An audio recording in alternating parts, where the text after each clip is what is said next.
உங்களுக்கு முழுசா புரியல அப்படின்னா இன்னொரு இடத்துல இன்னும் அழகா சொல்லுவார். எப்பா இப்போ நான் சிவாய நம சொல்ற அளவுக்கு வந்துட்டேன்.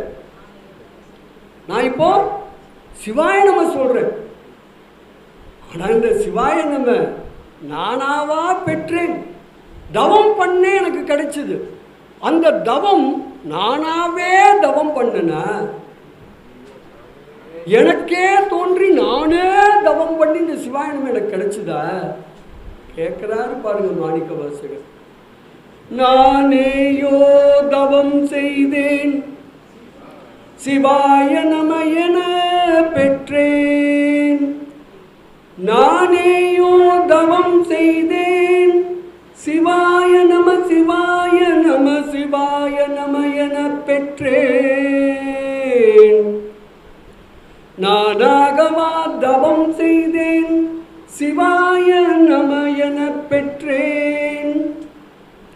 தேனாய் இன்னமுதமுமாய் தித்திக்கும் சிவபெருமான் தானே வந்து எனது உள்ளம் புகுந்து அடியேற்கு அருள் செய்தான்.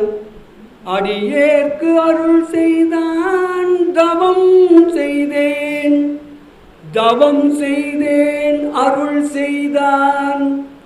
அருள் செய்தான், தவம் செய்தேன். அடியேற்கு அருள் செய்தான் சிவபெருமான். அருள் செய்தான். எனது உள்ளம் புகுந்து அடியேற்கு சிவபெருமான் அருள் செய்தான். சிவபெருமான் தானே வந்து எனது உள்ளம் புகுந்து அடியேற்கு அருள் செய்தான். தித்திக்கும் சிவபெருமான் அருள் செய்தான். இன்னமுதமுமாய் தித்திக்கும் சிவபெருமான் அருள் செய்தான். தேனாய் இன்னமுதமுமாய் தித்திக்கும் சிவபெருமான் தானே வந்து எனது உள்ளம் புகுந்து அடியேற்கு அருள் செய்தான். அருள் செய்தான். தவம் செய்தேன், தவம் செய்தேன். அருள் செய்தான்.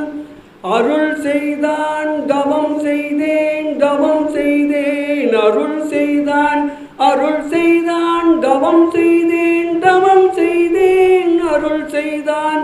சிவாய நம சிவாய நம சிவாய நம சிவாய நம சிவாய நம சிவாய நம சிவாய நம சிவாய நம என பெற்றேன்.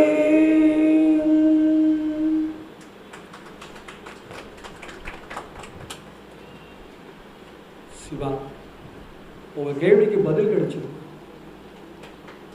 நாம சிவாய நம நம சிவாய நாம பிடிக்கல.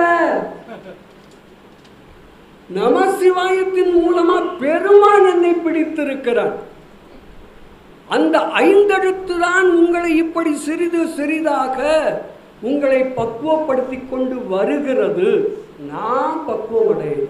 அதான் புரிஞ்சுக்கணும். இதை புரிந்து கொள்வதற்குத்தான் நம்ம இப்ப எங்க போயிட்டோம், மாணிக்கவாசர்கிட்ட போயிட்டோம். இது போனா